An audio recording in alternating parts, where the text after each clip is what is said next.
This is the Samsung 1TB T5 external SSD. When you are working with and editing 4K video files, unless you're running on an iMac Pro, which you know I'm not, you have to expect a bit of compromise. My 2015 Retina MacBook Pro is a fine machine, but with limited internal storage and a dual-core processor, it made sense to move my larger iMovie and Final Cut Pro files off to an external hard drive. This was fine at first, but the number of dropped frames and time lost spent going over and over the footage became a burden.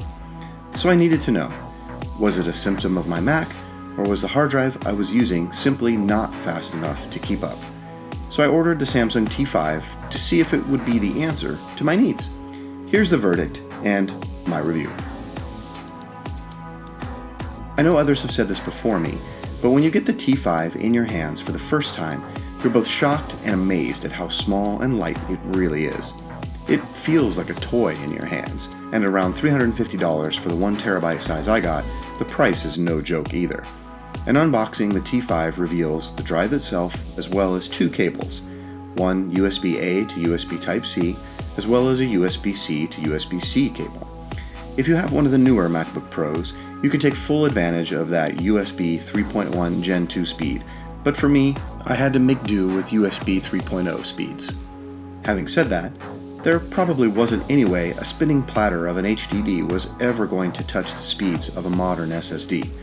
But instead of me telling you, let me show you instead.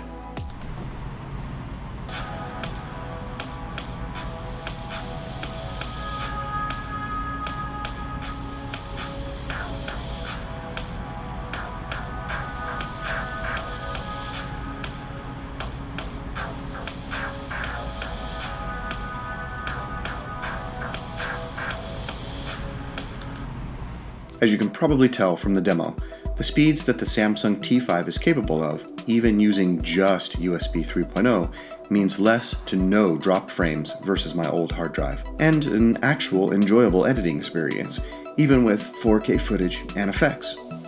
It's as simple as plug it in and just go. Look, this drive is expensive, there's no denying that, but the size, portability, and speed of this external drive make it incredible value. Even more so if you are working with video files of almost any size. It's really like a night and day from what I was using before. And knowing that there is even more speed to be had if and when I do decide to upgrade my laptop means future-proofing is almost worth the price tag of this thing. And especially if you are like me and are looking for ways to extend the life of the existing equipment in your workflow. Thanks for watching. If you enjoyed the video, make sure to gently press that like button, and for more of our content, you can hit the button that looks like our logo in the corner.